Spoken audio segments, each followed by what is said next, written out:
Tim Roberts is a businessman representing Cherokee Nation businesses at home and halfway around the world.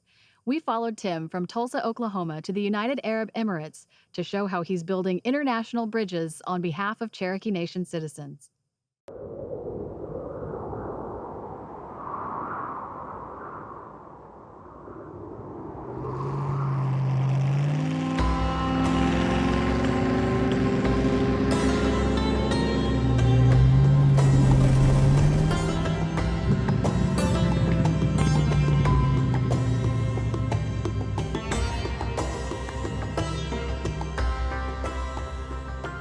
What I like about going to new countries, you meet people that really just know their situation. They know the world by what's immediately around them. It just gives you a little bit different perspective on what's important and what's not. My name's Tim Roberts. I'm from Tulsa, Oklahoma. I work for Cherokee Nation Business's Federal Solutions Division. So I was born in Tulsa, Oklahoma in 1979. When I was 8 years old, we moved to Bixby and went to school there until I was 15. The circumstances changed a little bit to where it was necessary to move to Grove, Oklahoma. Things kind of beyond our control. Certainly wasn't a circumstance I would have picked, but it turned out to be the best thing that could have happened. We simplified our life on a number of levels. It was a lot like going back in time. We went from growing up in Bixby, which is more or less a part of Tulsa, to living in the same house that my great-grandfather had built in the 50s. There's a sort of heavy time to go through a lot of change. You wake up the next day and realize everything keeps on going. We got to keep all the things that mattered. It's a lesson in what you carry around on you is pretty much all that you really need, and that's always stuck with me. It was meaningful. I mean, for me, it was a chance to connect with the history that I'd learned from my parents and my grandparents, but never really gotten to experience. Most of my family had been and lived around that area since the removal.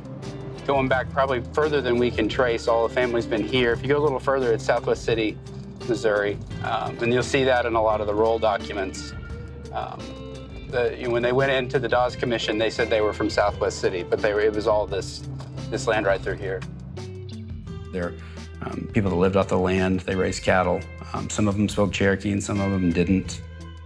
Being raised Cherokee to me is just intensely and overwhelmingly dedicated to the community. You take care of each other and everybody around you. At Cherokee Nation Businesses, I'm over our International Expansion Division, which is a goal we have set to take some of the federal contracting expertise we've developed over the last 8 to 10 years and expand that to some of the global installations that the federal government operates. Most of our contracts are, say, providing, for example, IT services at a federal site for somebody like the USDA. And one of them was under the Air Force, doing some civil engineering type work. And the Department of State had heard about our reputation and actually called us and said, hey, we'd like to invite you to bid on some of this work that's around. So we got the call, we responded, and fast forward a little bit, they said, actually, you can have this contract, and it was for $200 million, which was by far the largest single award contract. The problem was it's not only is it international, it's in a danger zone. The first international office was in Baghdad, Iraq. That was a project where we took our best people. So, head of our HR group, our finance, legal, you name it, everybody had to step in and figure out how to do business in Iraq. It was sort of a life's calling kind of moment, like you wake up and say, whatever I did yesterday, I don't do anymore. From now on, this is what I do. And we loved it. After we had proven successful in Baghdad, we approached them about working in Abu Dhabi, and they gave us the opportunity to do that. And that led to what is now what we call our Diplomatic Support Division contract in the UAE.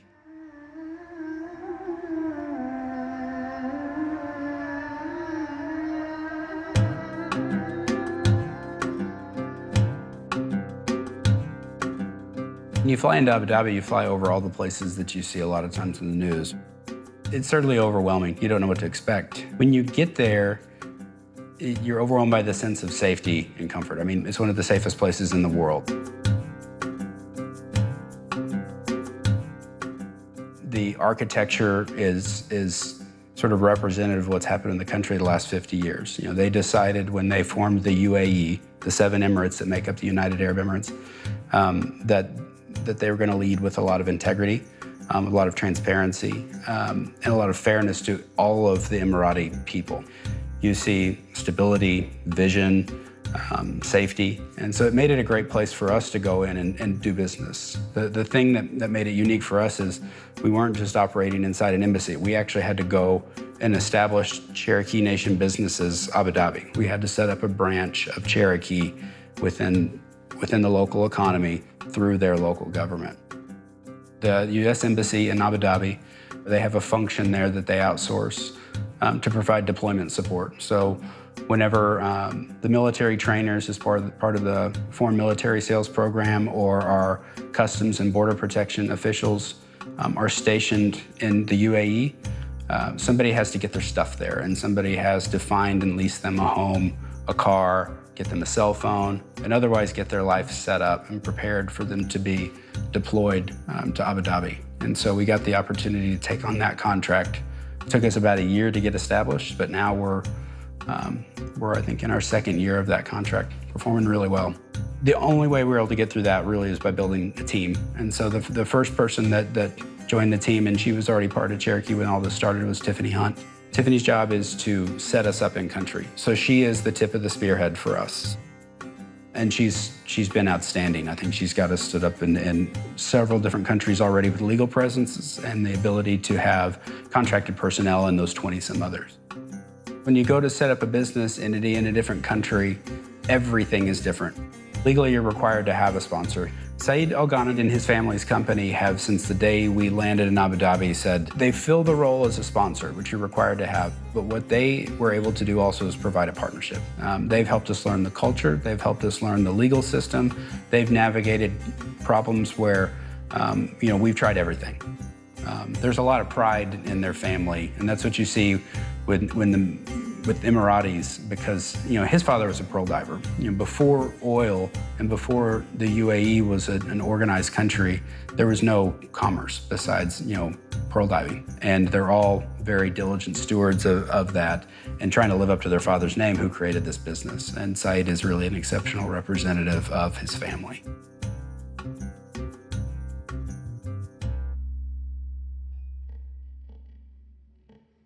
To me, when you see the Emirati culture, you see people striving to make the most of what they have to make it sustainable. When you see these people building some of the most significant structures that have ever been built, they're clearly trying to make their mark. And it's literally and metaphorically a beacon of hope and prosperity for a lot of people that need it. And I think we can all, as Cherokees, relate to that. 50 years ago, things looked a lot different than they do now. But when I look at Cherokees and the change and the opportunity we have to preserve what's important to us, but at the same time adapt and make the most of the opportunities we have for what's coming after us, I see the same spirit in Emiratis as you see in Cherokee. When I look at Cherokee Nation businesses and what I get to do here, I've thought about it a lot. I don't really know how to take a lot of credit for the situation, but I do control the decisions that I make every day. And when we got these opportunities put in front of us, we decided to be successful. When I look at some of the things that made a big difference to my family, the things that were trajectory changing, like my great-great-grandmother deciding to marry a guy who she didn't speak the same language as, the one thing I can see that is huge for our family history is just ownership over those decisions. We get up every day and say, what are we deciding to do well today? And what are we deciding to not let fail? This has been a learning process over and over of you do something, you decide to do it well, you face another hurdle and you do it again. And it's just constantly deciding to change the trajectory for the better, for the business, for our family, and for the community. So for us, where we go next isn't as important as the fact that we continue to go to the next place. Whatever it is that I'm doing, making sure there's other Cherokees behind me learning how to do it.